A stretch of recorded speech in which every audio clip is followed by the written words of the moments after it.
Now,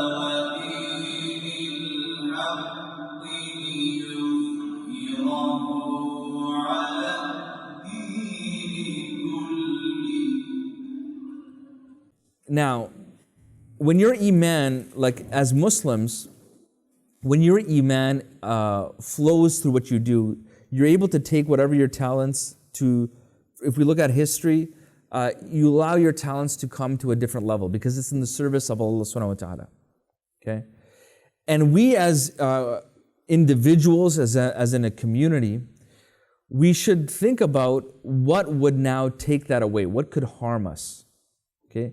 What could make our talents for the sake of Allah subhanahu wa ta'ala less effective? Okay? What could kind of harm that? Because here you have, if you do it for the sake of Allah subhanahu wa ta'ala, you can flourish, okay? And if you don't do it for the sake of Allah subhanahu wa ta'ala, you have maybe a certain limited scope or whatever. But what could kind of harm it? So if you look at Imam Waqiya's advice to one of his students. So Imam Waqiya, he was somebody who could like recite to you 700 hadith with the isnad, with the chain of narrations on the spot, okay? And so he had a very powerful memory, Imam Waqiya. And so his student asked him, what is the secret to your powerful memory? So what is the secret of your success? So his advice was abstaining from sins. He said, I have never seen a medicine like it.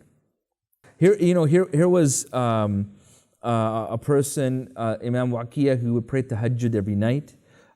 He would read 1/3 of the Quran every day. He was a worshipper of, great worshipper of Allah subhanahu wa ta'ala. He was a contemporary, a friend of Imam al-Shafi'i. And he's saying that abstaining from sins. And so a similar advice he gave actually to Imam al-Shafi'i. Because Imam al-Shafi'i, he went to his friend and his colleague and this scholar, and he said to him, I went to Waqiya and I complained to him of my memory. Okay? Now, Imam al-Shafi'i is somebody who memorized the Quran when he was 7 years old. He memorized the Muwatta of Imam Malik at 10 years old. And his memory was so powerful that he has to put his hand on one page, because if he's memorizing a page and he accidentally looks at the other page, then he starts memorizing that other page. Okay, so this is the powerful memory that Imam al-Shafi'i had. But he's like, this is the person who's complaining about his memory. So he goes to Imam Waqiya and he said, he ordered me to abandon sins and inform me that knowledge is light from Allah. And he said, the light of Allah is not given to a heart that is darkened by sins. Right? So he said the knowledge, so hidayah, knowledge, true knowledge.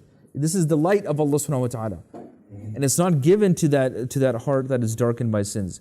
And so if we look at the advice, okay, and we see their approach of Imam Waqiya and Imam al-Shafi'i and those of their likes, they understood that what can harm them is the disobedience of Allah subhanahu wa ta'ala, is in terms of their own development.